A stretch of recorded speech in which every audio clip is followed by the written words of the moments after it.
I remember this just vaguely since I was little at the time, maybe 7. In my old house, my room had its own floor. It wasn't even supposed to be a bedroom. It was more of an attachment to the attic, or a closet-type room. The people that owned the house before us used it as a playroom for their daughters. My room also had a huge closet door that was attached to the attic. The closet was elevated up so that you would have to climb a set of wooden stairs to get into it. It had a big sliding door, and it was completely packed with toys and other junk from my childhood, since I was little at the time. I always got scared of being so separated from the rest of my family and having that huge closet in my room. One night, after watching a scary movie with my family, I was lying in bed, feeling scared. Suddenly, I heard a toy fall over in the closet. Startled, I jumped out of bed and ran to my parents' room. They assured me no one was in my closet, but seeing how frightened I was, they allowed me to sleep in their room that night. The next night I had kind of forgotten about it until I heard it again. The sound of a container of Legos spilling out everywhere, up in the closet again. I ran to my parents' room and told them about it. My dad was starting to grow impatient with me. He reluctantly agreed to let me sleep in their room again. The next day, he and my mom checked the closet, and there it was. A pile of Legos lay on the floor, spilled out of the container. I thought this was proof that somebody was in my closet, but my mom assured me that it simply fell over that night. My dad locked his door. He said he was tired of my nonsense. I couldn't sleep that night. I lay there completely silent, with my young boy imagination running, waiting for another sound to come from the closet. It was probably about an hour before it happened. It broke the silence. The sound of the closet door rolling open with force. The moonlight shining through my window illuminated the figure standing by my closet door. I let out the most horrific, ear-piercing scream you've ever heard, as pure terror swept over my body, a feeling that I still remember today. The figure jumped down from the closet and ran out of my room and out the front door of my house. My mom ran up to my room in shock, as my dad ran downstairs trying to catch whoever it was, but he never did. The police never caught the man. When I was in 8th grade, I went on a school trip that was called the Louisiana Tour. It was mostly going around to significant sites in South Louisiana. One of the places we went to was Myrtle's Plantation, which is considered to be one of the most haunted places in the country. There are all kinds of stories about the place, but at one point we were standing in a room as a part of a larger group, and the tour guide was talking about something. I stood there, trying to recall something, when I began to hear what sounded like a single piano key being struck. After hearing it a few times, I started to look for the source of the sound. I didn't see a piano, but the sound persisted, so I asked my friends nearby if they heard it too. They said, no. When I heard it again, I said, there it is again. They must have heard it. They thought I was crazy. So I went back to looking around the room. Everyone's eyes were on the tour guide, except for one woman. She caught my eye and pointed at me, and then at her ear with a questioning look. I realized she was asking if I heard it too, and I nodded. At this point, the tour guide starts telling a story about a soldier who had died there, and that he played the piano, and multiple guests had reported hearing him playing in the night. I honestly didn't know what to think. I guess I still don't. I talked to the woman as we were all leaving the room, and she said she heard the exact same thing as me, but her husband and son had not heard it. It was near Halloween time when my friends and I were telling ghost stories. My friend said she was going to tell a story about her parents' first date. She said she didn't like telling the story, since it was actually true, but we prodded her on to cut to the chase. The parents had a nice if awkward first date, and around the time that they would have said goodnight, the male in this situation, who's my friend's dad, suggested that they go for a midnight hike up Provo Canyon. He apparently knew the place, since he had done a fair amount of rock climbing in the area. So the two drove up the mouth of the canyon, got out of their cars, and started hiking under just the light of the stars.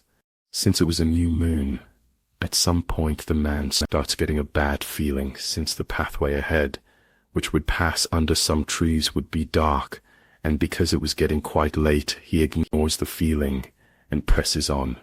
A minute later, the feeling came back to the man. He ignored it again and started walking a bit of the way into the trees when his foot hit something soft in the middle of the path under the trees. It was too dark to see just what this soft thing was, and the feeling came back stronger than ever. Instead of finding out what his foot had bumped into, he and the woman both agreed to hightail it out of there. Years later, after being married for some time, they were watching an interview with a serial killer. Ted Bundy, in response to a question, asking him to describe the time that he felt the closest to being caught, he explained about the night that he lured a girl into Provo Canyon and had just killed her when he heard some people coming up the trail. He explained how he hid in the trees, just in time only to watch some guy walk right into the body and for some reason just turn around and walk away. My school's library is open until 2 a.m. for the idiots like me too, that don't do their essays until the last minute. It's a pretty small building, and most of the books are in the basement area called the stacks. Just to give you a quick layout, there's the big main stairs that go down to the stacks, a vending machine room, and the long hallway with the 4 entrances into the stacks. The stacks are 2 really big rooms on opposite sides of the hallway, with a huge amount of bookshelves and study desks lining the walls. I was there on 11 p.m. last year. It was a pretty research-intensive essay, so I was down in the stacks working in one of the study desks, so I didn't have to keep going upstairs and downstairs again. I had been there for maybe 2 hours, and everyone except for a boy working a few desks down for me had already left. Boy, I was pretty zoned out by this point. It was an 8 a.m. class, so I didn't have much time until it was due, and I was sort of panicking, so it really pissed me off when I heard someone flipping through book pages really fast to make them do that loud whipping noise at the other end of the room. I sort of ignored it for a while, thinking they'd go away eventually, but they just kept doing it. After about 5 minutes, I got sick of it and started to walk over to tell them to knock it off. I get about 3 steps across the room, and it just stops. I sat back down, and it was quiet again, only for like 10 minutes before the flipping pages. Noise started again, only loads louder, like they grabbed a huge book. That time, the boy started to get pissed off too, and he stood up and started walking around through the bookshelves, trying to find them. It kept going, so I got up too, and started looking around with him. It got really loud, and it was pretty obvious where it was coming from by that point. So he started walking towards it. He was on one side of the shelves, and I was on the other. We walked all the way down the shelves. No one there. We hadn't seen anyone come in the stacks, and we were on the side of the room with the entrances. No way could anyone have come in without us seeing them. The noise stopped again, and we both sort of just slowly walked back to our seats. I assumed it was just a fan or something in the other room, and I really needed to get my essay done. We sat down, and immediately the noises started again. It sounded like it was coming from right next to the guy's chair.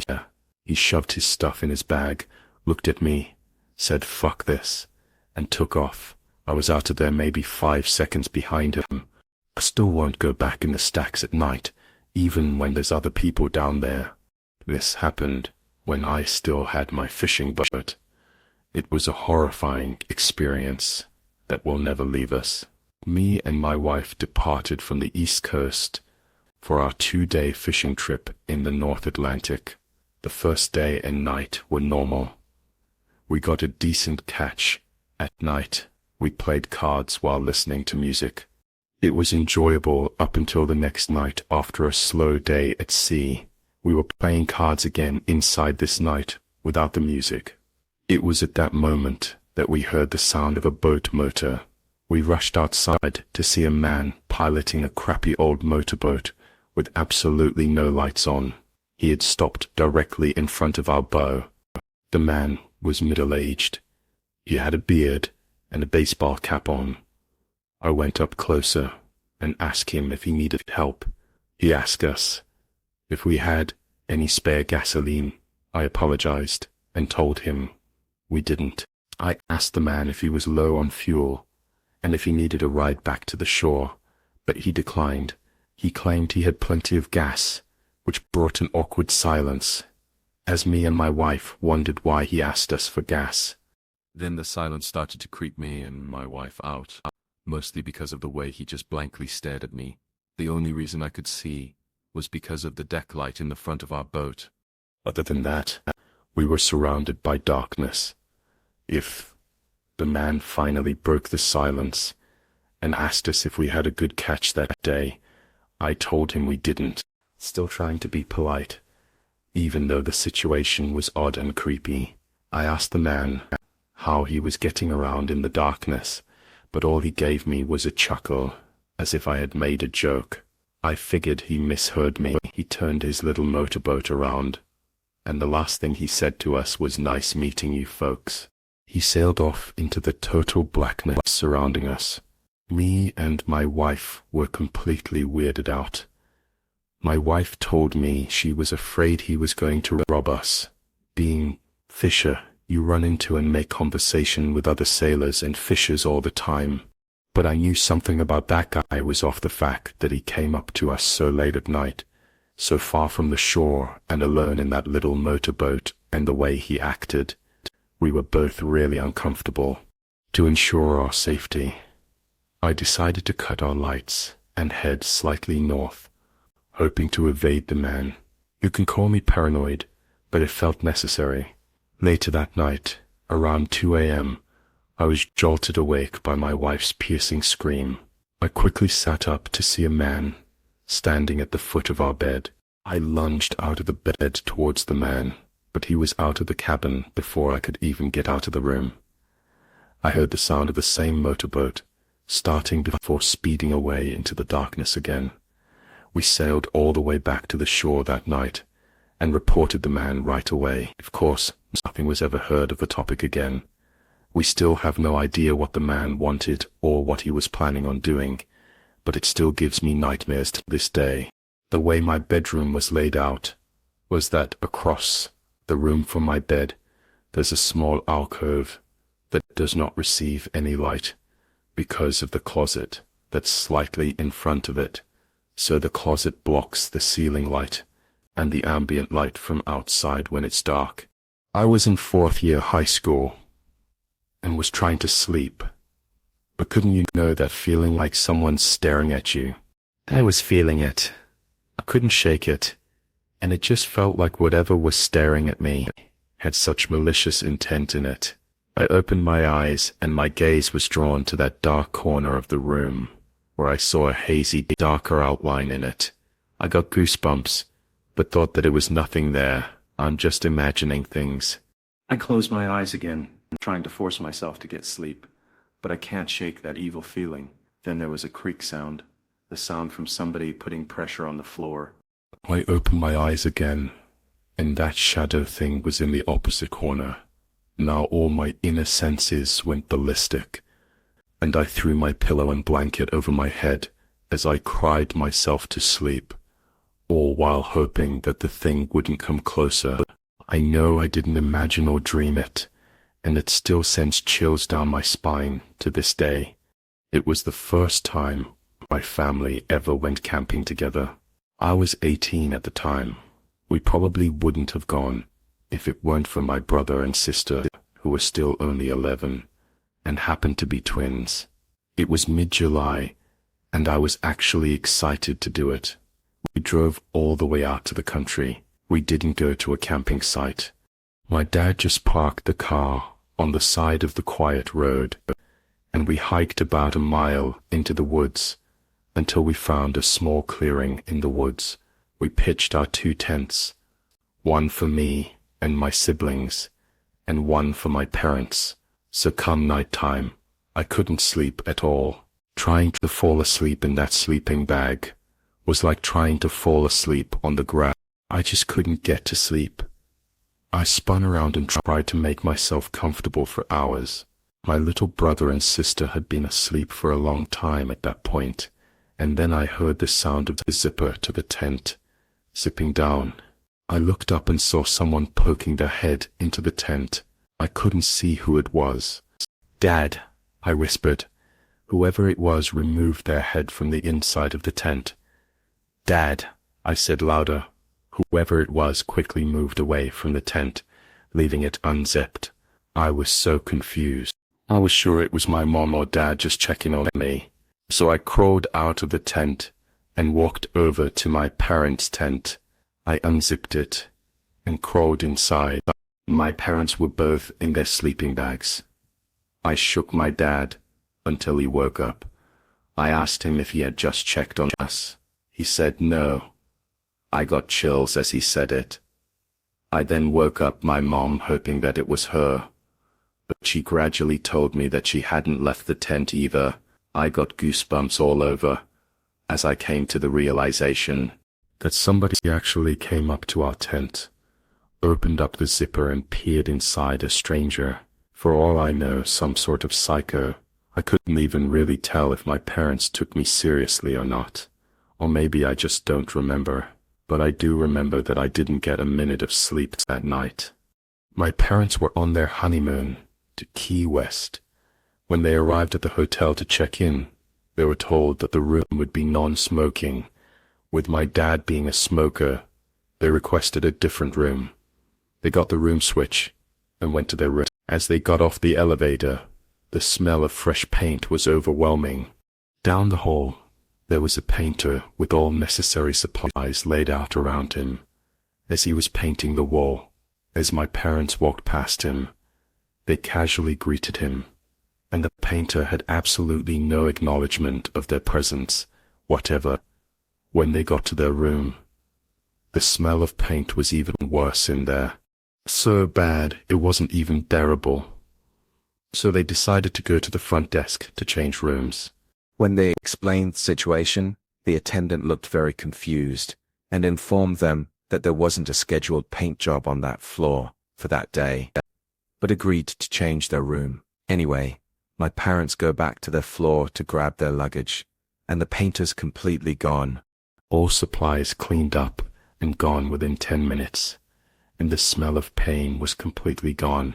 At this point, my parents were freaked out, but didn't think much of it, and went to their new room. The next morning, on their way to breakfast, they overhear a tour guide talking to a group. My parents tuned in when the guide mentioned the floor that they were originally supposed to stay on. Long ago, a painter reportedly fell to his death down the elevator shaft on that floor. This event, for which they had no explanation, significantly unnerved my parents, who typically do not believe in the paranormal. This story didn't happen to me. It happened to my cousin, and yet it still freaks me out thinking about it. This story is all too true. My cousin Nikki was on Skype with his girlfriend Sam at around 1 a.m. on a Friday night. She was asking him to come over and stay the night, but he didn't really want to drive over that. Late sometime into the conversation, Nikki noticed the closet door behind Sam opened a crack. Nikki pointed it out, and Sammy turned and looked at the closet. They both ended up ignoring it. It was probably another half hour into the conversation that the closet door creaked open even more. Nikki spotted it again and told Sam that her little brother must be hiding in the closet. She denied it, and told him the window was open or something, so there must have been a draft. It was about half an hour later that the closet door completely opened and somebody stepped out of the closet and walked out of Sam's bedroom. Sam didn't seem to notice, but Nikki got startled from what he just saw. He told her that her little brother was hiding in her closet, but what she said next scared Nikki shitless. She told him that she was home alone. That night, Nikki started yelling at the screen for her to lock her door and call the police, and that he would be over there as fast as he could. Sam just started to understand the situation as she turned and saw the closet door completely open. She ran over to her doorway and let out a blood-curdling scream before slamming the door shut and locking it. Nikki drove over as fast as he could while calling the police. When he got there, the front door was left open, so he ran into the house, into Sam's room.